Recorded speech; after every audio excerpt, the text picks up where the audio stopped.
I'm talking to Malcolm Buchanan, former General Secretary of the Ontario Secondary School Teachers Federation, about pensions. Is there a pension problem for teachers in Ontario and elsewhere in Canada, Malcolm Buchanan? I can talk specifically more about Ontario and the Ontario Teachers Pension Plan. A number of years ago, the plan was, through its valuation, was shown to have a deficit of about $17 billion. And this created a problem for the teachers and the government because it's a partnership agreement. So the partners either have to take the hit or they take the profits need be if there is a surplus. But this is a deficit that was predicted. So what they decided to do was that for people who would be retiring after a certain date, like 2011, I think, or about that time, what would happen is that the indexing factor that we have in the pension plan would be capped at only 50% for people that would retire after the age of, once they retired, after the year 2010 or 2011.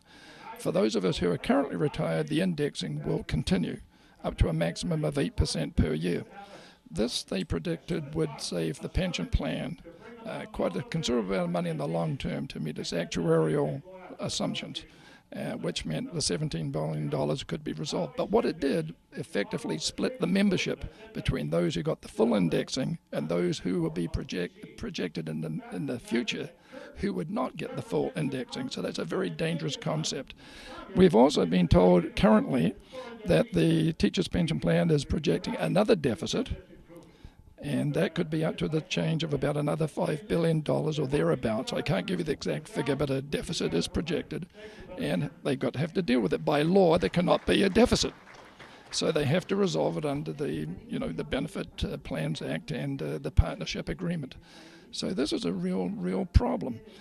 Right now, the teachers contribute about 12.5% of their income prior to taxes. It's one of the highest paying pension plans in Canada, let alone Ontario.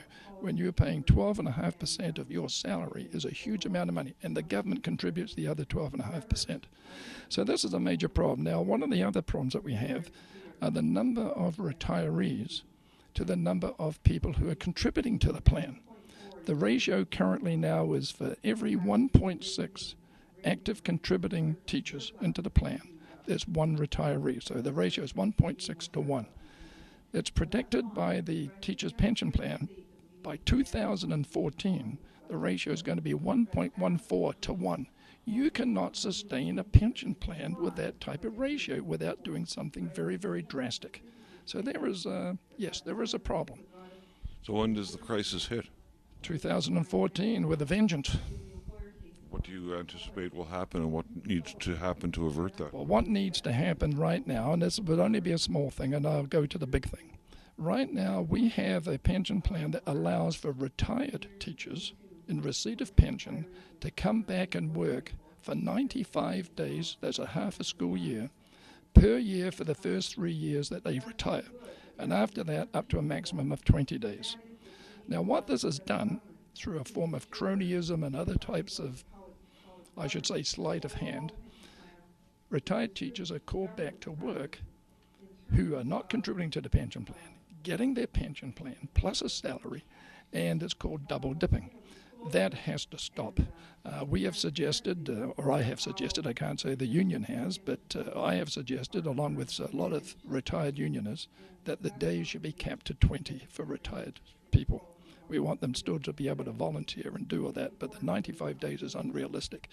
This will mean that there will be more younger people contributing to the pension plan than there currently is. So this is a major area. On the big picture of it, they have to start looking at the assumptions of the pension plan, how it's funded. That needs a radical overview, and it has to be more realistic than what is currently done now. It's so conservative because they're predicting 70 years into the future. That's how they base their actuarial assumptions, is what will happen in 70 years. And do you think that the parties are coming together in a business-like fashion to make the kind of changes that need to happen, or are people kind of ignoring the problem? Well, first of all, they have to resolve the fact that all members should be treated equally, and everybody should have the equal opportunity to get an equal pension. So they've got to resolve that indexing inequality that currently exists. So that's number one they've got to do.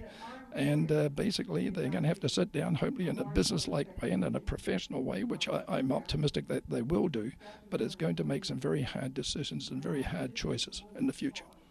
Thank you very much, Malcolm Buchanan. Appreciate your time.